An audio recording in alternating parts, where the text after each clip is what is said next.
Bonjour à tous, c'est toujours le frère Zulula dans l'émission, dans les révélations cachées de la parole de l'eau. Je rends grâce à Dieu, le créateur du ciel, de la terre, de ce qu'il est grand, glorieux et redoutable. Je remercie ce Dieu parce qu'il est bon, parce qu'il est fidèle, parce qu'il est tout puissant et de ce qui vit inexplicablement hors de toute réalité. Donc aujourd'hui, par sa permission, par sa grâce, on va donner une autre sorte d'enseignement. On va entrer dans les mystères cachés de la profondeur, des profondeurs de la fête de Noël. Plein de gens parlent de la fête de Noël sans savoir exactement où est-ce que l'origine, quelle est l'origine de Noël, quelle est l'entité qui contrôle cette fête, quels sont les esprits qui sont derrière cette fête de Noël. Actuellement, il y a plein de gens qui se disent chrétiens, qui se disent croyants un peu partout dans le monde, dans toutes sortes de religions confondues, vont aller faire des courses pour leurs enfants, pour acheter des cadeaux pendant Noël, mais ils condamnent quand même Noël, mais ça ne les empêche pas d'aller néanmoins acheter des cadeaux au jour de Noël à leurs enfants. Et vous voyez actuellement ceux qui se disent pasteurs ou hommes de Dieu vont, soi-disant, profiter de cette occasion pour aller chanter dans les églises, pour aller annoncer, pour prêcher l'évangile, c'est-à-dire pour aller adorer dans les assemblées en disant que le Christ est né le 25 décembre. Pour ça, dans cet enseignement, on va voir si le Christ est réellement né le 25 décembre, s'il est né quand la neige était en train de tomber. Parce qu'il y a des versets bibliques qui démontrent le contraire. Pour ça, vous ne devez pas ignorer qu'il est dit dans Proverbe 19.2 que le manque de science n'est bon pour personne. Et dans Proverbe 25.2, la gloire de Dieu est de cacher des choses et la gloire des rois est de sonder des choses. Néanmoins, il est dit dans Deutéronome 29.29 que les choses cachées sont au Père, les choses révélées sont à vous, sont aux créatures, sont aux humains. Mais ce Dieu terrible et redoutable dit par son Esprit Saint, c'est-à-dire le monde dit Maloba, que les apôtres authentiques ont chuté dans Jean 20.22, dans Jérémie 33.3, demande-moi et je te relèverai des choses cachées, des choses que tu ne sais pas. La question, avant de commencer l'enseignement, que j'aimerais vous poser, il y a plein de gens qui se posent ces questions. Ceux qui se disent, qui croient en Dieu, qui marchent avec le Dieu véritable. Vous posez cette question, si un ami ou quelqu'un de la famille ou un collègue vient vous offrir un cadeau pour l'occasion de Noël, durant le jour de Noël, est-ce que vous allez accepter ce cadeau? Est-ce que vous allez accepter ce cadeau? Quand vos enfants, ou vos neveux, ou vos nièces viennent vous dire, oh papa, ou tonton, maman, je veux ce cadeau, c'est au jour de Noël. Vous qui marchez avec Dieu, est-ce que vous allez acheter le cadeau au jour de Noël spécialement à cet enfant-là? Est-ce que vous participez aux œuvres de cette fête? Pour ça, on va entrer dans le cœur du message. Dieu va vous révéler les mystères même, la racine de cette fête. Pour ça, je vous exalte, on va commencer dans Luc chapitre 2 au verset 4. On va commencer par rapport à la naissance du Christ. Avant de parler de Noël, il faut d'abord comprendre comment Christ est né, c'est-à-dire la saison où il est né, la période, à quel endroit, à quelle circonstance, en quel moment. Pour ça, je vous exhorte tous de vérifier dans Luc chapitre 2 au verset 4, dans la Bible des semeurs. Il est dit, Joseph aussi qui habitait la ville, le village de Nazareth, en Galilée, monta en Judée jusqu'à la ville de David, dont le nom est Bethléem. Bethléem qui signifie la maison des pains. Car il était de la descendance de David. Verset 6. Bible du semeur. Or, durant leur séjour à Bethléem, arriva le moment où Marie devait accoucher. Point. Donc vous apprenez ici, parce que Dieu, il est dit dans Job 33,14, que Dieu parle cependant tantôt d'une manière, tantôt d'une autre, et l'on y prend point de garde. Mais vous devez prendre garde ici. Pourquoi? Parce qu'il est dit dans Luc 2, verset 6, que Joseph et Marie séjournaient à Bethléem. Et c'est à cet instant-là, et c'est à cette époque-là, c'est à cet endroit-là, que Marie voulait accoucher. La question que je vais vous poser, c'est de savoir, Quand Marie et Joseph, selon Luc 2, verset 6, séjournaient à Bethléem, ils séjournaient où? Chez qui? Ils étaient dans une maison? Ou bien ils étaient dans la rue? En plein hiver, comme plein de gens pensent que Christ est né en hiver, en 25 décembre. Est-ce qu'ils étaient en hiver? Est-ce que Marie séjournait où à Bethléem? Dans une maison ou dans un hôtel? Point d'interrogation. Mais toujours est-il qu'il est dit dans le verset 7. Bible, parole de vie. Elle met au monde un fils, son premier enfant, point. Elle l'enveloppa dans une couverture et elle le couche dans une mangeoire. En effet, il n'y avait pas de place pour eux dans la salle où logent les gens de passage. Point. On vous dit ici, il y a déjà plusieurs révélations dans le verset 7. Le verset 7 de Luc 2, on vous dit, Marie a mis au monde son fils premier-né, qui est le Christ. Elle a enveloppé d'un drap, un simple drap. Est-ce que si cet enfant était né en hiver, aurait-il supporté la froideur de l'hiver dans un simple drap, dehors, dans une bergerie ou dans une mangeoire? On vous dit néanmoins, dans Luc 2, verset 6, qu'il séjournait à Bethléem. Mais il séjournait où à Bethléem? Si il séjournait dans une maison, pourquoi elle est sortie de cette maison pour aller essayer de trouver une bergerie, un hôtel pour accoucher? Pourquoi ne pouvait-elle pas avec son mari demeurer dans cet endroit où il séjournait à Bethléem? Ou bien séjournait-il dehors en plein hiver?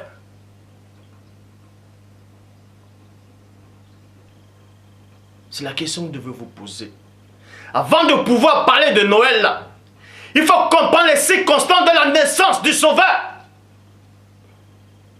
Dans quelle saison il est arrivé? Une mangeoire, c'est quoi? Auge dans laquelle mangent des animaux domestiques. On vous dit que le Christ, Marie, a accouché. Elle a accouché où?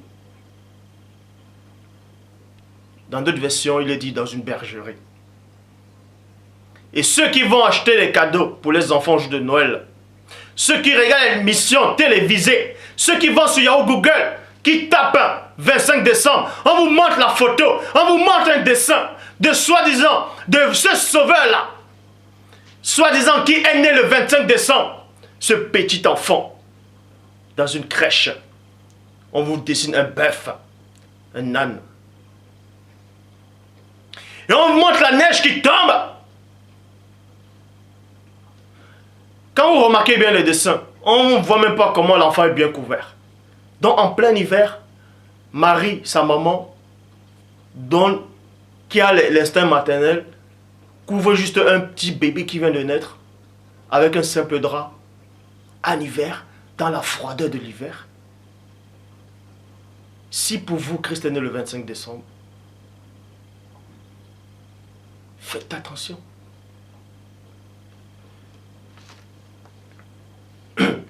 Donc, dans le verset 8, Bible de la liturgie, dans les environs se trouvaient des bergers qui passaient la nuit dans les champs pour garder leurs troupeaux.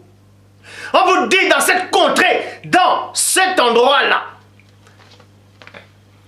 dans les environs, il y avait des bergers qui vivaient dans les champs, dans d'autres versions, et qui, dans la nuit, gardaient les troupeaux. Est-ce qu'on garde les troupeaux dans la nuit en hiver, dehors? Parce qu'il n'y a aucune version qui dit que ces bergers-là avaient une maison dans les champs. On vous dit néanmoins qu'ils étaient dans les champs la nuit et ils gardaient les troupeaux. Dans deux versions, ils nourrissaient les troupeaux par le truc de la veille. Les pailles, tout ça de la veille. Donc, nulle part il est dit ici qu'il faisait froid quand les bergers étaient dehors. Premièrement, on vous demande que les bergers ne pouvaient pas garder les troupeaux dehors en plein hiver. Parce que ce n'était pas en hiver. C'était une saison où il faisait chaud. Le soir, il faisait doux. Premièrement. Et il y a des versions, il y a des passages bibliques qui le démontrent. Que Christ ne pouvait à aucun moment naître en hiver. Que ce soit même le 25 décembre. Pour ça, je vous exhorte d'aller dans Esdras, le livre d'Esdras, chapitre 10, au verset 9, Bible second 21. Tous les hommes de Juda et de Benjamin se rassemblaient donc à Jérusalem. Dans les 3 jours, point, c'était le 20e jour du 9e mois. Mais on va vous donner la révélation, c'est que d'après la Bible, d'après le calendrier biblique, en tout cas, à cette époque où on a écrit cela, d'après la Bible, le calendrier biblique, pas le calendrier qu'on vient de modifier après les Romains. Bon, moi je parle du calendrier à cette époque, selon les saisons, selon les dates à cette époque. Donc, selon la Bible dans Esdras, chapitre 10, au verset 9, les hommes de Juda et de Benjamin se rassemblaient donc à Jérusalem dans les 3 jours. Point. C'était le 20e jour du 9e mois. Et le 9e mois, selon la Bible, c'était l'hiver. Est-ce que vous comprenez? Le 9e mois, c'était la période hivernale. C'était l'hiver. Et on va vous le démontrer. Tout le peuple s'installait sur la place de la maison de Dieu, virgule, trembla à la fois à cause de la situation et à raison de la pluie. Dans le 9e mois, il pleuvait. En hiver, il peut aussi pleuvoir. Vous avez dû voir cela. Bible des peuples, parce qu'il pleuvait. Verset 13, Bible second 21. Mais le peuple est nombreux, le temps est à la pluie, et nous n'avons pas la force de rester dehors. Dans la période de l'hiver, à cette époque-là, il était en train de pleuvoir, ça dépendait des moments. Il pleuvait des pluies torrentielles. Et ils ne pouvaient pas rester dehors. De même que si les bergers, eux, ils avaient la force de rester dehors avec les brebis, avec les moutons, tout ça là, les troupeaux, c'est que c'était pas le 9e mois. C'est que c'était pas, oui, le 9e mois. Dans la traduction, Pierrot Clamet Linné le dit, c'est le temps des pluies et il n'est pas possible de rester dehors. Jérémie, chapitre 32, au verset 22. Jérémie 36 plutôt. Jérémie chapitre 36 au verset 22. Bible parole de vie. Il est dit, c'était le 9e mois. Exactement comme dans Esdras 10 au verset 9. Dans Esdras chapitre 10 au verset 9, le 9e mois, il pleuvait. Il était en train de pleuvoir fortement. Tandis que dans Jérémie chapitre 36 au verset 22, Bible parole de vie, c'était le 9e mois de l'année. Et le roi occupait le logement construit pour la saison froide. Point. Dieu. Donc, Jérémie 36, verset 22, vous montre que le 9e mois de l'année, c'était la période de l'hiver. Je répète, Jérémie 36, verset 22, Bible parole de vie. C'était le 9e mois de l'année et le roi occupait le logement construit pour la saison froide. Point. Il se tenait devant un feu allumé. Il se tenait devant un feu allumé parce qu'il avait froid. Et de même que dans Esdras 10, 9, il ne pouvait pas rester dehors parce qu'il pleuvait. Toujours dans cette période hivernale. pour vous dire que les bergers, quand ils étaient dans les champs, il ne faisait ni froid, il ne pleuvait pas. Puisque nulle part il est dit que les bergers s'abritaient devant un feu. On vous montre la période hivernale selon la Bible. Soit il pleut des fortes pluies, soit il fait froid. Mais ce n'est pas obligé qu'il neige.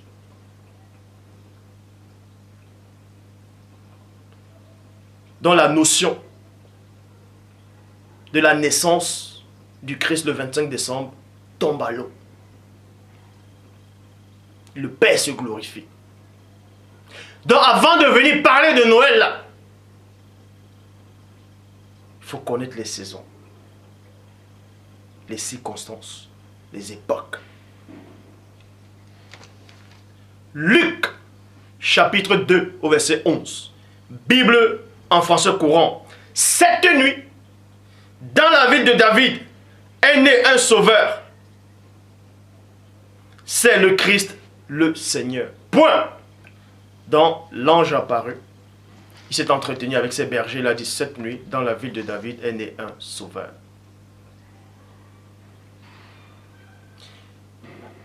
Le petit enfant qui est né, qu'on a mis dans une mangeoire, dans une crèche, tout ça, étable, avait un simple drap. Or, le roi, dans Jérémie 36, 22, le 9e mois, il était dans son logement, mais il avait froid. Mais le roi était bien couvert, mais il avait néanmoins froid. Mais cet enfant était juste couvert d'un petit drap, mais il était dehors, dans une crèche, dans une étable, dans une mangeoire. Et nulle part écrit qu'il y avait un feu qui le réchauffait. Donc pour vous montrer que Christ n'est pas né le 25 décembre, Christ n'est pas né en décembre, Christ n'est pas né en hiver. C'est la plume mensongère du scribe, Jérémie 8.8. Ça, le premier point a été réglé pour la naissance de Christ. On va passer maintenant à Noël, la fête de Noël. L'esprit qui est derrière Noël. Quelle est l'entité qui est derrière cette fête-là? Pour ça, je vais dans Jérémie, chapitre 10, au verset 2. Bible, parole de vie. Voici ce qu'il dit, 2 points. N'imitez pas les autres peuples, n'ayez pas peur des signes qui viennent du ciel. Ce sont les autres peuples qui en ont peur. Bible des peuples. Là, c'était la Bible, parole de vie. Bible des peuples, n'ayez pas peur. Non, n'apprenez pas les pratiques des païens. N'apprenez pas les pratiques des païens. Apprendre la pratique des païens ici, c'est quoi? On va vous le montrer durant l'enseignement. C'est par rapport aux fêtes de Noël. Vous qui dites être homme de Dieu, ou bien enfant de Dieu, ou serviteur de Dieu, ou croyant, vous êtes les premiers à condamner Noël, et en même temps les premiers, au jour de Noël, à l'acheter vite les paquets, les sapins, et mettre chez vous. Jérémie chapitre 10 au verset 2 vous dit, n'imitez pas les païens, la coutume des païens, par rapport à Noël, à ses coutumes. Pourquoi? Verset 3, Bible en français courant. La religion des autres peuples, c'est du vent. Rien de plus. Point. On coupe du bois dans la forêt et l'artisan sculpte une idole. Exactement comme ce JC aux yeux bleus sur votre croix. Verset 4. On l'embellit d'or ou d'argent. Point. On doit la fixer avec un manteau et des clous pour qu'il tienne bien droit. Là, c'est votre sauveur.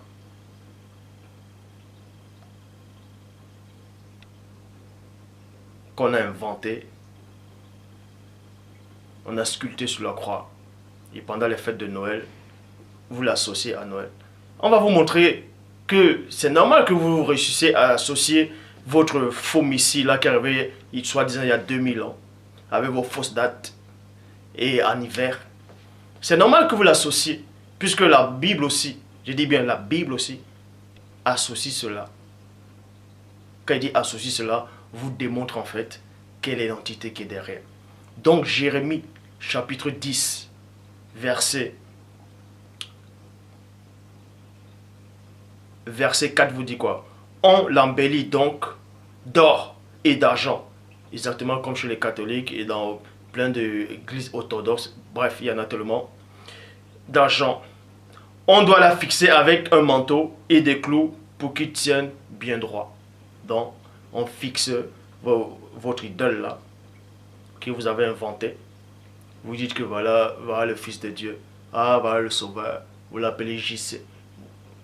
Vous voyez des gens dans l'église, soi-disant pendant les fêtes de Noël, ils sont en train de chanter. Oh mon Sauveur, tu es Dieu. Oh papa, porte quoi.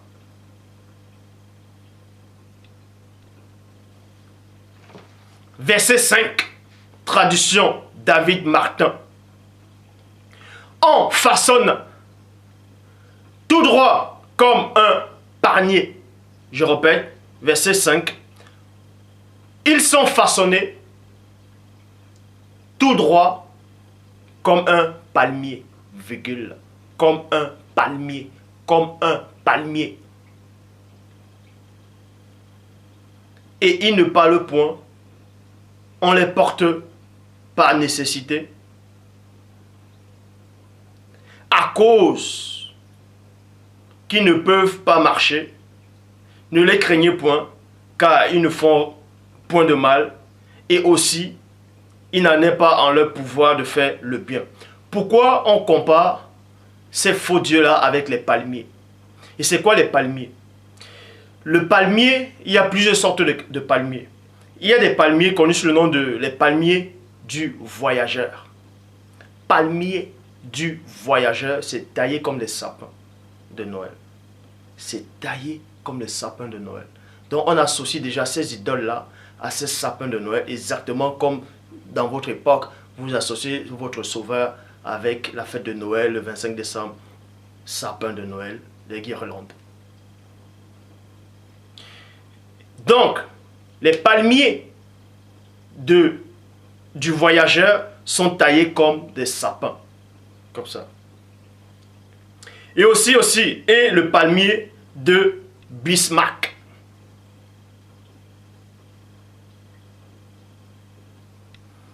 On va vous montrer maintenant quels sont ces esprits qui sont derrière le sapin de Noël et quel est l'esprit qui est derrière Noël et quel est l'esprit qui est derrière votre soi-disant Sauveur. Ézéchiel, dont on compare les sapins, ce sont des sapins en fait. Ici là, c'est votre sapin de Noël. Vous achetez des sapins artificiels ou bien vrais, peu importe. Vous les mettez, vous faites des lumières. Vous dites, ouais, les enfants sont ignorants, c'est pas grave. C'est pas grave, mais vous laissez quand même entrer des portes d'entre chez vous. C'est pas grave, Dieu va comprendre. Ah, Dieu vous a dit qu'il va comprendre. Et il vous a dit ça. Ah, ben dis donc. Bref. Vous achetez des guirlandes, des sapins de Noël. Vous mettez dans vos salons. Vous mettez des cadeaux. Vous dites aux enfants, allez dormir. Ils se lèvent la nuit. Ah, papa m'a acheté des cadeaux. Ah, tonton, je veux la PlayStation. Oh, je veux la Xbox. Ah non, je veux une tablette. Non, je veux un écran plasma.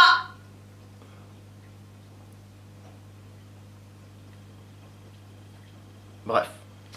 Donc, dans Jérémie ici, on parlait des gens qui sculptaient des idoles, des abominations, avec comme des sapins. Donc, en fait, on va vous expliquer dans un autre livre que c'est avec les arbres de sapin, que c'est avec le sapin qu'ils faisaient cela. Donc, pour vous montrer que cet esprit-là existait déjà de Noël. Mais que les véritables hommes de Dieu condamnaient déjà ça. Mais c'était une hérésie totale. Ézéchiel, chapitre 31, au verset 7.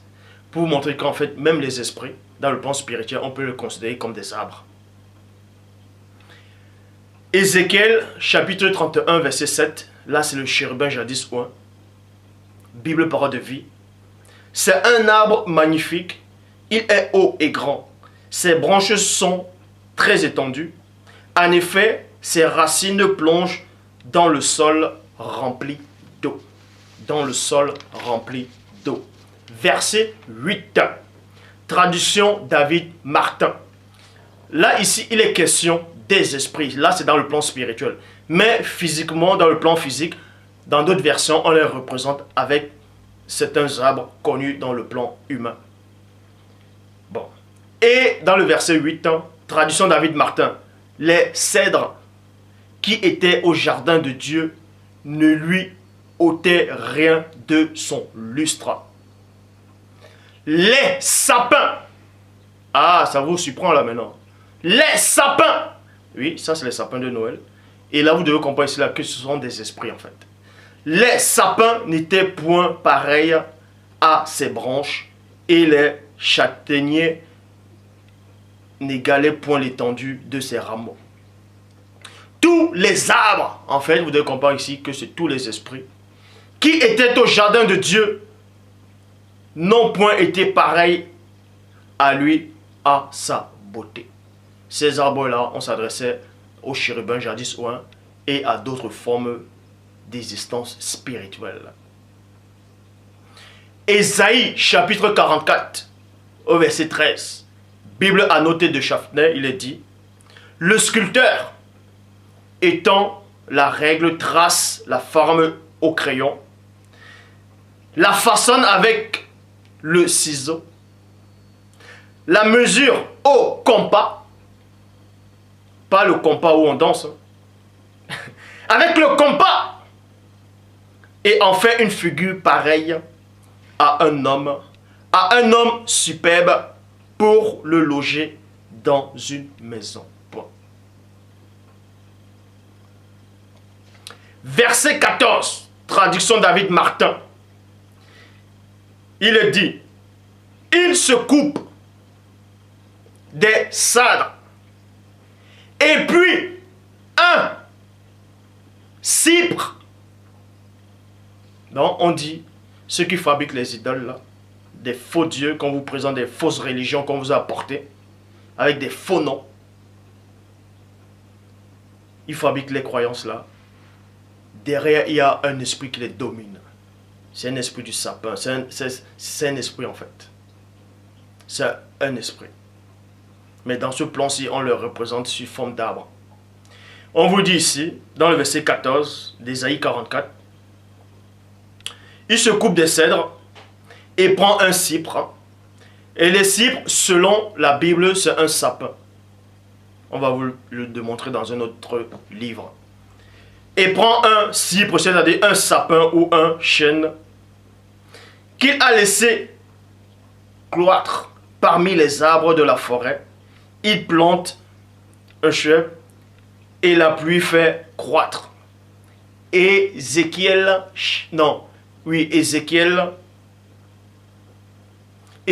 31, verset 8, traduction David Martin. Les cèdres qui étaient au jardin de Dieu ne lui ôtaient rien de son lustre. Les sapins, vous voyez, les sapins n'étaient point pareils à ses branches. Tandis que dans Louis II, 1910, on enlève le mot sapin, on remplace ça par cypre à la place de sapin. Pour vous montrer que dans Ésaïe 44, verset 14, il coupe des cèdres et il prend un cypre. Vous voyez? Bon, c'est-à-dire, ces gens-là, ces adorateurs-là, on vous montre spirituellement comment ils font dans le monde occulte.